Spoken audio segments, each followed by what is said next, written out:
नमः शिवाय। आज मैं अपने चैनल एस्ट्रो सुनोएंसरी में आपका हार्दिक स्वागत करती हूँ और आज मैं एक लघु कथा बता रही हूँ जिसका नाम है भगवान जो। एक बार एक राजा के दरबार में एक मंत्री था और उसकी एक बहुत ही विचित्र आदत थी।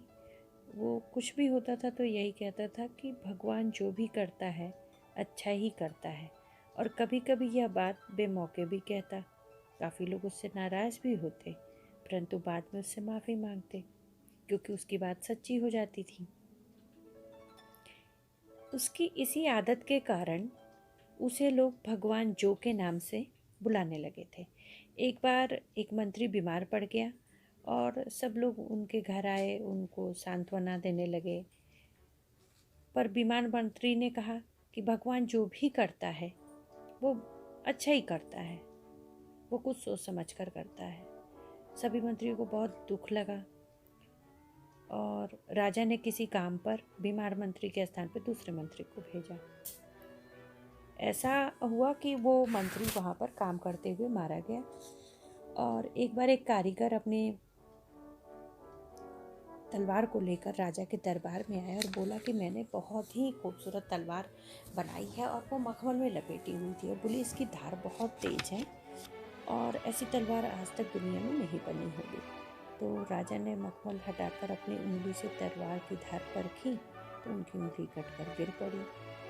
सभी दरबारियों ने बड़े दुख के स्वर में ओ हो का स्वर मचाया। एक दरबारी वैद्य को भी बुला के लाया।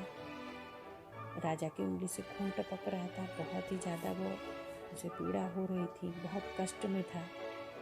एक मंत्री बोला कि गजब हो गया, दूसरा बोला घोर अनर्थ हो गया, तीसरा बोला बहुत बुरा हुआ, चौथा बोला ऐसा नहीं होना चाहिए। परंतु उस मंत्री ने वही कहा कि भगवान जो भी करता है बहुत अच्छा करता है। तो राजा बहुत ही क्रोधित हुआ और कहा भला अंगुली कटने में किसकी क्या भलाई हो सकती है। उसने भगवान को जो तुरंत दरबार से निकाल दिया। फिर भी मंत्री ने जाते समय यही कहा कि भगवान जो करता है अच्छा ही करता है। इस घटना के पश्चात राजा जो है एक बार 1 महीने हो गए थे तो फिर वो शिकार खेलने गया। वहाँ दुर्भाग्य से वो अपने सैनिकों से बिछड़ गया।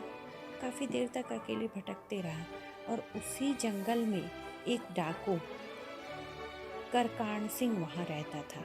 वो काली माँ का उपासक था। डाकू ने राजा को अकेले घूमते पाया तो उसे पकड़ के अपने सरदार के पास ले गए। उनके सारे कपड़े, सारे आभूषण वगैरह उतार दिए और उनने कहा कि मैं बहुत दिनों से माँ काली को कोई बलि देना चाहता था, आज मैं इस राजा की बलि दूंगा। तो डाकू के पुजारी ने काली मंदिर में पूजा आरंभ कर दी।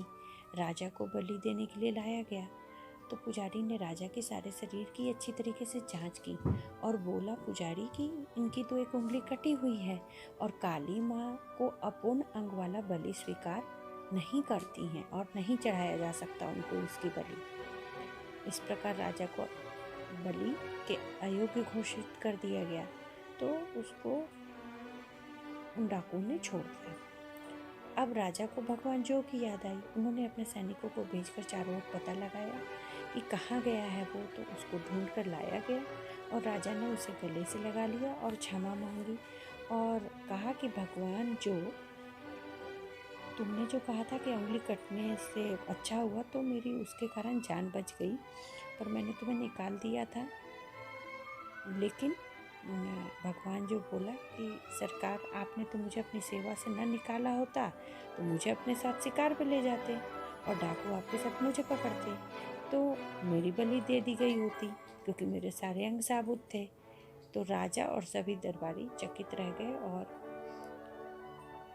उन्होंने भगवान जो की काफ़ी तारीफ की और उनको ये बात भी समझ में आ गई कि हर बात का अच्छा पक्ष ही देखना चाहिए।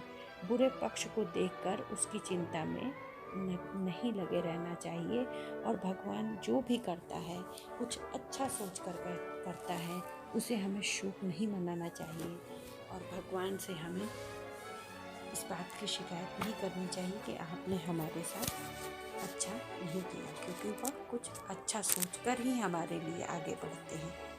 ओम नमः शिवाय।